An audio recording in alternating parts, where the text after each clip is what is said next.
What's good, YouTube? It's your boy O-Team, drop back in this bit for another YouTube video. And today's reaction video, we're gonna be talking about that boy David. As we know, we've been following this story for about a couple months now. I heard there is updates on the case, so we about to get straight into this motherfucker. Without further ado, content, you fuck with the channel, go ahead and sub up real quick, real fast. Without further ado, we're gonna get straight into this motherfucker, you dig? And today's title of the video is David left shocked after LAPD reveals they found what he been hiding. Let's see what that boy has been hiding. Without further ado, we're gonna hop straight into it, see what that boy Flacco talking about, man. Let's go. Watch this.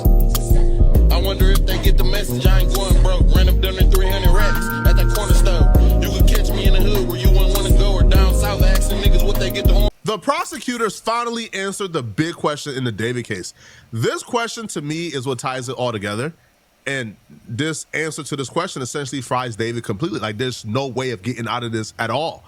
This question was so crucial that a lot of us got it wrong, including the private investigator, Steve Fisher. Steve Fisher got this wrong because this was like the only leeway David really had, but they closed it all up. Day one in the David preliminary hearing was dramatic and bone-chilling. There were photos shown. I ain't gonna lie, chat. If y'all have ever kept up with any type of case, you already know when they start with the hearing, prosecutor get to throwing what evidence they really got against niggas, bro. That shit be whole motherfucking see. So let's see what the fuck they talking about.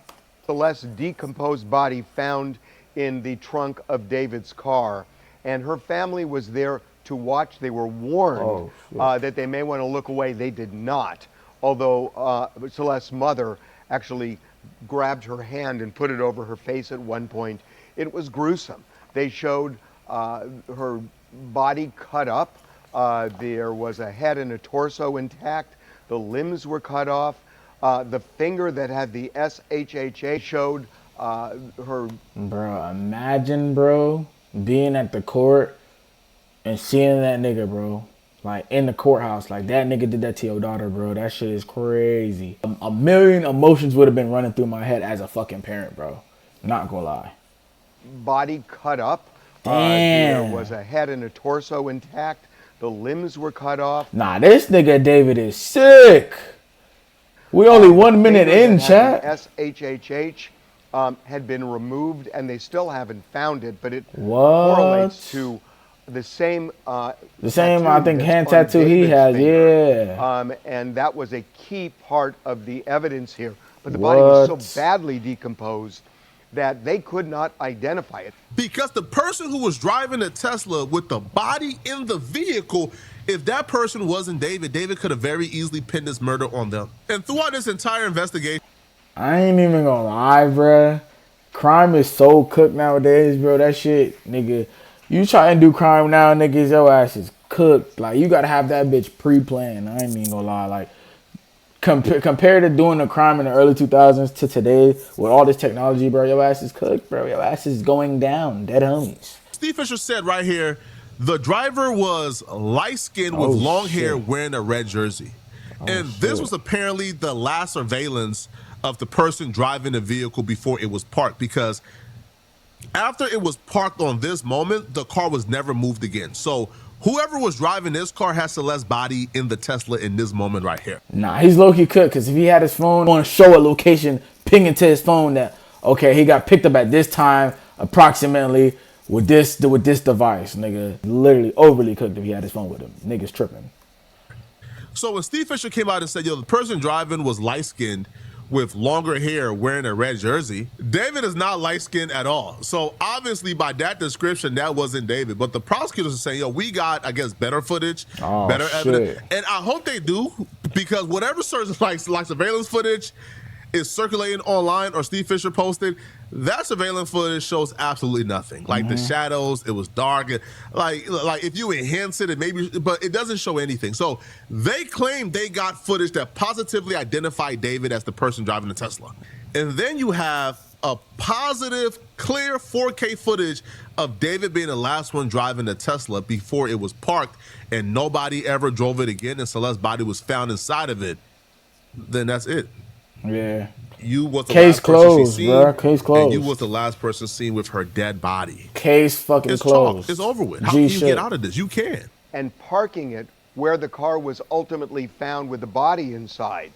And according to the police, that car was never moved after that. For a month, was never moved after that. So the body, at least based on the evidence, it seems, was decomposing in that car for at least a month and maybe longer. Oh, now, there is shit. A month is fucking crazy, nigga.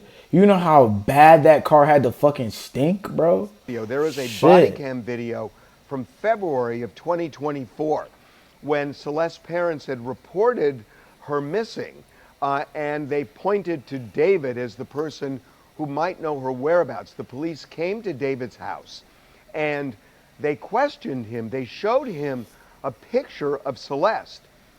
David's reaction was, I thought she was 18. At that point, and again, February 2024. I thought she was 18. That was his coverage right there, chat. He thought she was 18. That is really sick. The police said, no, she is 13. And bro, I don't know why I thought she was like 15. I'm not gonna lie. What the hell? She's 13? Younger than 13. So the idea here was that they were putting him on notice that she was a minor, and they are alleging that they had a sexual relationship. Prosecutors say they had a sexual relationship. They also showed texts where Celeste and David were talking about Plan B. Plan B for a 13-year-old is really sick, gang. So I respond back, and on the missing poster, unfortunately, what people don't understand is you can't see the screenshot that girl had posted. You couldn't see her age. You couldn't see really much info. So that's why I had responded, and I was like, hey, like, I was genuinely just concerned for her.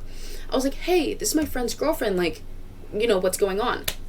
And then she goes, can you confirm she's 13? Oh. Of course, I go, whoa. what the okay, because obviously that's a big thing to say. And David used to be my homie. So I'm like, oh, nah, my close homie's the minor? Hell no, I don't. So immediately I go to David.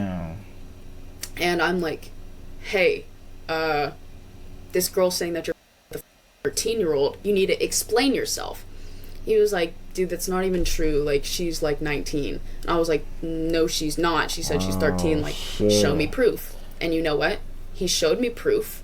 And I was like, okay, I'm gonna back off. I feel like I'm harassing my friend. Obviously, now that's a little too much. What type of proof? Elaborate, shorty. What type of proof?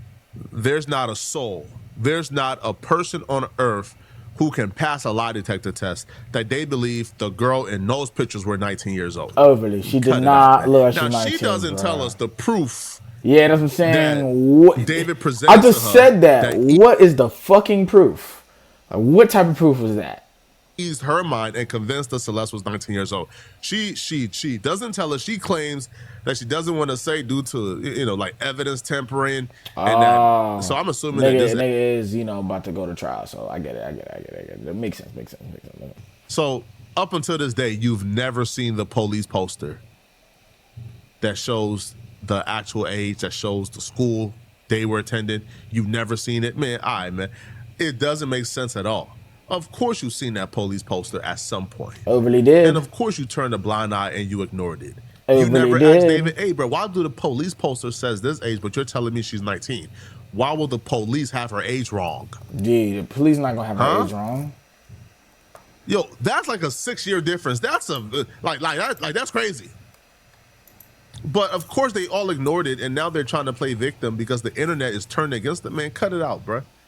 Cut it out, man. Stop it. Stop. It's lies on his cap. Just stop it. And obviously there was more conversation than that. I can't get into every single detail for legal reasons, but I didn't just go, oh, hey, is your friend 13? And he went, no. And I was like, oh, okay, la la la la la la. Like, I wasn't being stupid. I was like, no, show me proof. Okay? Like, I need to see actual evidence because I think you're the minor. And obviously, when my friend tells me, he's like, no, I'm not, shows me proof that he is not, and I harass him more, and he's like, dude, like, chill the out. Like, manipulated the fuck out of me, to be honest. I was like, okay, like, honestly, I'm tripping. Jeez, okay, I'm a layoff. You know what I mean? So that's pretty much the explanation with the screenshot. I know a lot of people have been wanting me to talk about it. If the police would have did their job, Celeste would still be alive. Now, as far as today, I feel like, David is 100% cooked. Yo, this is a preliminary hearing, but I'll be real, bro. Yo, I didn't hear not one solid argument from David's side of things. Not one type of chance where he could get off being innocent at all. I don't even think at this point David or his family have any hopes, to be honest, that he will be released or that he could beat this. I don't think anybody who is hearing these details. I am not gonna lie. When that nigga fully gets sentenced to prison, bro, that nigga's gonna be PC'd out. He's gonna be going from facility to facility because niggas gonna read that paperwork and they're gonna touch that boy. Dead homies. It is in their right state of mind. Like, unless you're David's mom or something, bro, who's just completely delusional, right? Like, from love. But nobody, there's not a soul who can hear this evidence and say, yeah, David's innocent. Yo, I criticize LAPD for taking so long, for taking what damn near like 6, 7, 8 months and having David roam free. Yeah, that's overly crazy too. Man, it looks like they really got their ducks in a row. Now, we'll be covering about damn time. We're gonna stay updated on this case, y'all. Y'all comment down below how y'all feeling about this shit, man. This shit is overly crazy. Like these niggas, boy, that nigga David is wild, bro. But they gonna try and kiss that boy on the yard when that nigga get charged. But comment down below what y'all thinking, man. How y'all feeling about this new update on this David case, man. Till next time, I'm out, y'all. Peace.